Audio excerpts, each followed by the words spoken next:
तरी मी सांगत होते तुम्हाला, खांडेकरांच्या संपत्तीवर डोळा आहे तिचा. रेखा, तू तोंडाला येईल ते बोलशील आणि मी गप्प ऐकून घेईन असं जर तुला वाटत असेल ना, तर त्या गैरसमजात राहू नकोस. नाही, तुम्ही माझंच तोंड गप्प करा, मी गप्पच बसते. पण एक लक्षात ठेवा,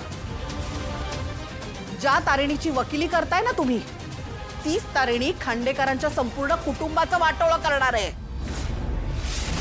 जसं वसुधाने बेलसरेंच्या कुटुंबाचं केलं तसं. रेखा, आई जाऊ दे तिला, जाऊ दे. अरे काय बोलून गेली ती? तारिणी तशी मुलगी नाहीये रे. ती माणसं तोडणारी नाही, जोडणारी मुलगी आहे. खांडेकरांचंच काय, कुणाचंच वाईट करणारी नाहीये. तू बाप आहेस तिचा, ओळखतोस ना तिला? अगं हो आई, तू तिचं बोलणं मनाला लावून घेऊ नकोस. अगं मागचा पुढचा विचार न करता ती काही बोलून जाते, माहितीये ना तुला. अरे पण माधवा, प्रश्न तिच्या एकटीचा नाहीये, तर तारिणीची जास्त काळजी वाटते. अरे तिथं नक्की काय घडलंय हे अजूनही कोणाला माहिती नाहीये. पोलिसांची चौकशी फक्त सुरुवात आहे. अजून घरच्यांची उलट तपासणी व्हायची आहे. घरच्यांना, बाहेरच्यांना, सगळ्यांना उत्तरं द्यायची आहेत तिला. तारिणीवर माझा पूर्ण विश्वास आहे माधवा, ती कधी खोटं बोलणार नाही. पण यावेळी तारिणीने जो मार्ग निवडलाय ना, तो सोपा नाहीये रे.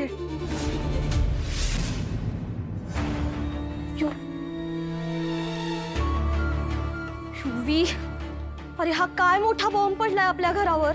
दया पप्पा डायरेक्ट जेल मध्ये. खांडेकरांची सगळी रेप्युटेशन स्पॉइल झाली आता. हो दे ना, रेप्युटेशन स्पॉइल होऊ दे, वाट लागू दे, बदनामी होऊ दे खांडेकरांची, काही प्रॉब्लेम नाहीये. व्हॉट डू यू मीन? त्या म्हाताऱ्याच्या अंगात खूप मस्ती आली होती ना. दयानंद खांडेकर म्हातारा, केदारला घरात घ्यायचं होतं, ऑफिस मध्ये घ्यायचं होतं, लग्न लावून द्यायचं होतं त्याला. काय झालं की केदार तारिणी, केदार तारिणी, केदार तारिणी, कान रक्त यायचं बाकी राहिलेलं फक्त. आता बघा आपल्या कर्माची फळं. दयानंद खांडेकर, तुमच्या सख्ख्या मुलाला सोडून तुम्हाला त्या रस्त्यावरच्या हेल्परचा पुळका आला होता ना, तर थोडे दिवस जेलमध्ये हा महाल सोडून म्हणजे येईल अक्कल ठिकाणावर तुमची. बँकेचा मेसेज क्रेडिटेड 1 2 3 4 5 3 लाख. युवी, तुझी सॅलरी आली आहे बहुतेक. बघ, 3वर 5 शून्य आहेत. 6 शून्य आहेत. अरे नाही रे, 5 शून्य आहेत. बघ एक ना. इकडे म्हणजे समोर आहे अक्कल शून्य. माझी सॅलरी किती ठरली त्या केदारमुळे? सगळ्यांसमोरच ठरली ना तुमच्या. 9,000 रुपये. हो. हे किती आहेत? 3 लाख. मग ही सॅलरी झाली नाही. ए मग हे कसले पैसे आहेत?